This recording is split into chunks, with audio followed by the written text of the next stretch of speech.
आज का क्लास जिसकी वीडियो बनेगी रस पढ़ना है, ये सबसे व्यापक वीडियो होगी।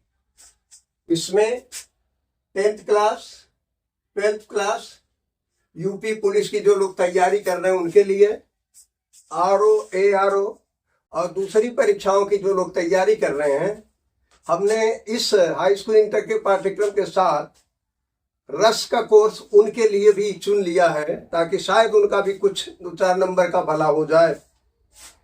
इसमें सबसे पहले हम जानेंगे कंपटीशन वालों के लिहाज से ही हम शुरू करते हैं, फिर 10th और सेकेंड ईयर पर आवेंगे। कंपटीशन वाले लोगों को ये जानना होगा, या सारे बच्चों को जो लोग भी इसको देखेंगे उनको ये जानना होगा कि रस की अंग्रेजी होती है सेंटीमेंट।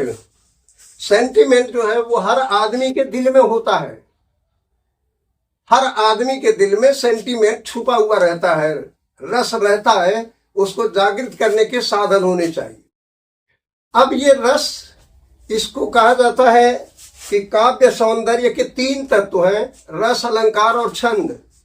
इनमें सबसे महत्वपूर्ण तत्व रस है, और इस रस को विद्वानों ने अलग अलग नामों से पुकारा है।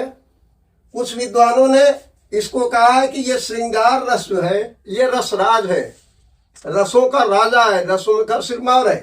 कुछ लोगों ने इसको रसपति कहा है और कुछ विद्वानों ने इसे रस सम्राट कहा है। इस तरह से आप देखते हैं कि ये श्रृंगार रस पूरे रसों में सबसे श्रेष्ठ है, सबसे श्रेष्ठ। कभी कभी आता है सर्वोत्तम रस कौन सा है, या 4 रस दिया रहता है, विकल्पी में पूछा जाता है इनमें सबसे श्रेष्ठ रस किसे मानते, या रसराज किसे कहते हैं, या रस सम्राट किसे कहते हैं। उससे पहले आप ये जान लें कि रस कहते किसे हैं।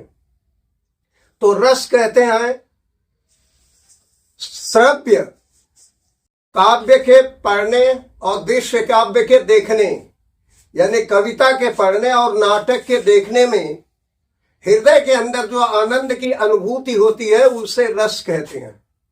ये हृदय के आनंद का विषय है, और जब हृदय आनंदित हो तो फिर क्या पूछना। यहां देखिए आप लिखा हुआ है, काव्य की आत्मा आचार्य रामचंद्र शुक्ल। आचार्य रामचंद्र शुक्ल ने कहा कि काव्य के अंदर अगर आत्मा है तो वो है रस, और इस रस के संप्रदाय के प्रवर्तक भरत मुनि है, आचार्य भरत मुनि, जिनकी एक पुस्तक है जिसको नाट्य शास्त्र कहते हैं। उसमें ये रसों का सारा डिटेल है। उसके बाद यहां लिखा है वाक्यम रसात्मक काव्यम। काव्य सिर्फ उस रचना को कहेंगे जिसमें रस हो। अगर रस युक्त कविता नहीं है, रस नहीं है काव्य में, तो वो बिल्कुल निरस है, उससे हृदय पक्ष का कोई संबंध नहीं होगा। अगले यहाँ रसते आस्वाद्यते इति रस। रस क्या है? रसते जो बहता है, आस्वाद्यते और हमें आनंदित करता है, जो बहते हुए हमें आनंदित करता है उसे रस कहते हैं। और देखें हम कि आचार्य भरत मुनि ने रस के बारे में क्या लिखा है। यहां आप देख रहे हैं कि रस के 4 अंग है, विभाव, अनुभाव, व्यभिचारी भाव जिसको संचारी भाव भी कहते हैं, और लास्ट में अस्थाई भाव। ये क्या है, इसके बारे में आपको आचार्य प्रवर भरत मुनि के रस की परिभाषा से मिल जाएगा। उन्होंने लिखा है विभाव अनुभाव व्यभिचारी संजोगाद रस निष्पत्ति। रस की निष्पत्ति, रस की उत्पत्ति होती है विभाव, अनुभाव और व्यभिचारी भाव जिसको संचारी भाव भी कहते हैं। इनकी संख्या 33 है। इनके संयोग से जो अस्थाई भाव उत्पन्न होता है उससे रस की उत्पत्ति होती है। अब आचार्य भरत मुनि ने पूछा जाता है, टेस्ट के कंपटीशन में पूछा जाता है कि आचार्य भरत मुनि के अनुसार रसों की संख्या कितनी है। ये देखिए नाट्य शास्त्र में भरत मुनि ने 8 रस बताए हैं। उसके बाद यहां लिखा है कि 9वां रस जो है वो शांत रस है, यानी हिंदी में 9 रसों का अध्ययन किया जाता है। और इसके बाद रसों की कुल संख्या यहां लिखा वर्तमान समय में 11 हो गई। ये 11 संख्या कैसे हुई उसके बारे में यहाँ देखिए लिखा है कि 8 रस या अद्भुत रस तक ये भरत मुनि द्वारा वर्णित श्रृंगार, वीर, करुण, हास, रौद्र, विभत्स, भयानक और अद्भुत, ये 8 रस आचार्य भरत मुनि के नाट्य शास्त्र से लिए गए हैं। 9वां रस जिसको शांत रस कहते हैं, आचार्य अभिनव गुप्त ने कहा है कि शांत रस भी अपना महत्वपूर्ण स्थान रखता है।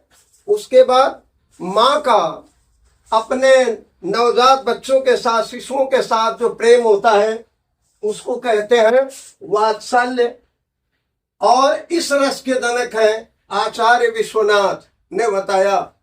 उसके बाद भक्ति रस आता है जिसको रूप गोस्वामी जी ने सिद्ध किया कि भक्ति रस भी होता है, लेकिन यहाँ ध्यान दीजिएगा भक्ति रस का अस्थाई भाव भी रहती है, श्रृंगार का भी अस्थाई भाव रहती है, लेकिन यहाँ जो रहती है प्रेम है ये भगवान के प्रति है, और यहाँ जो प्रेम होता है वो नायक नायिका का प्रेम होता है।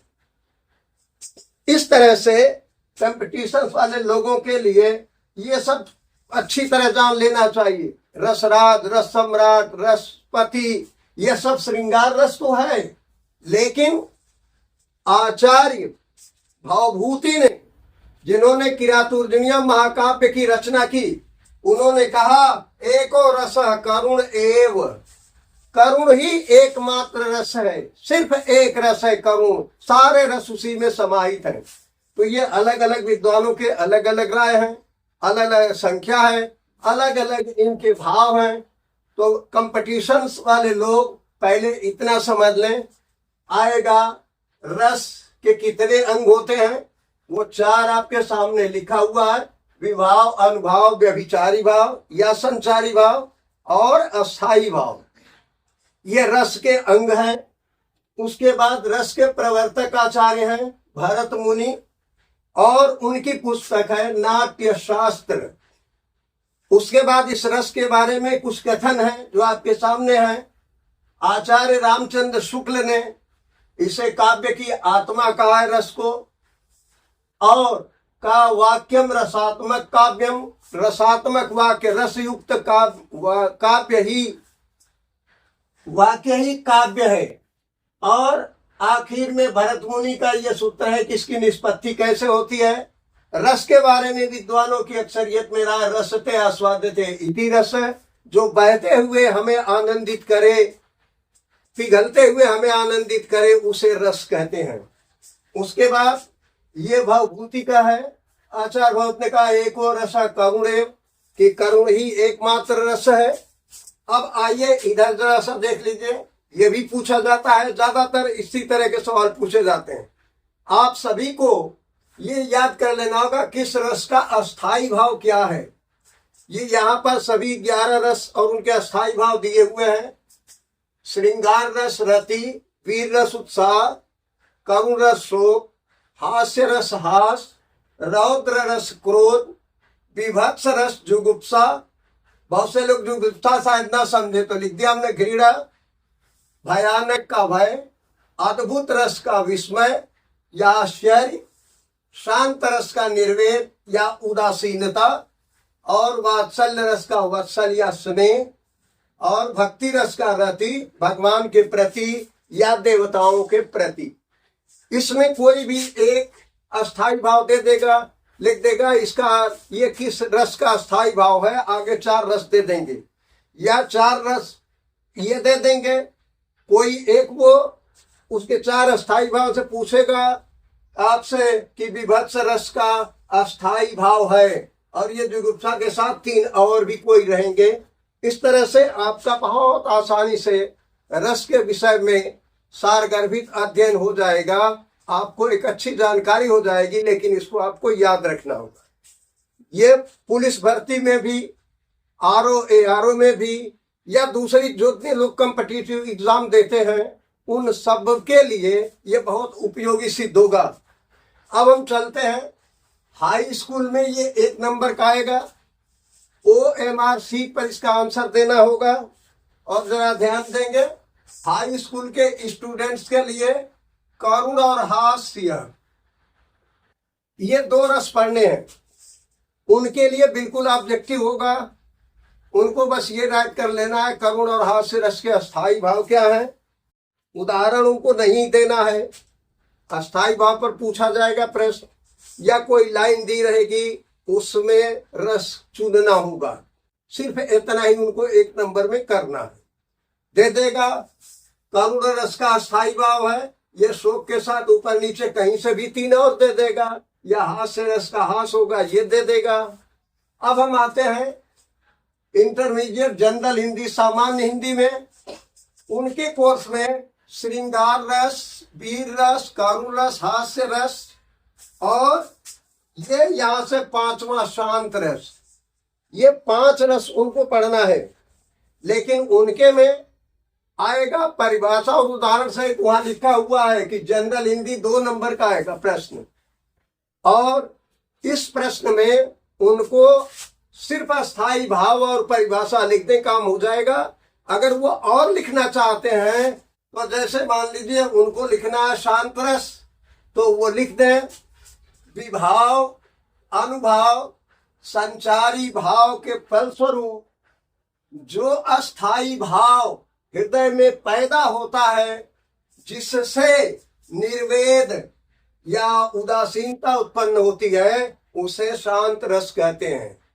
मत जाइए, आप पेपर बहुत लंबा होता, टाइम शॉर्ट है, आप खाली उसका अस्थाई भाव लिख दीजिए और उदाहरण लिख दीजिए, पूरे 2 नंबर आपको मिल जाएंगे। रही बात हिंदी की, तो जिन लोगों का हिंदी है इंटरमीडिएट में, उनको भी 2 नंबर का आएगा, सामान्य हिंदी की तरह ही आएगा। लेकिन उनके कोर्स में ये यहां से लेके शांत रस तक पढ़ना है। उनको लिए 9 रस माने गए हैं, या 9 रस पर उनके बारे में प्रश्न पूछा जाएगा। उनसे भी प्रश्न वैसे ही पूछे जाएंगे, रस के अंग के बारे में, रस के प्रवर्तक के बारे में, या सीधा सीधा उनसे पूछा जाएगा कोई 2 रस दिए रहेंगे, इसमें से किसी एक रस का उदाहरण सहित परिभाषा लिखिए, या ये दे देगा कि इसमें से ये दी गई लाइन है, उस लाइन में कौन सा रस है, उसको आप याद करेंगे, पढ़ेंगे, बहुत अच्छी तरह समझ में आ जाएगा। इस वीडियो को अगर आप देखें तो अपने दूसरे साथियों तक पहुंचावें। आपके जो भाई बहन क्लासेस में 10th और 2nd ईयर में, उनको बताएं।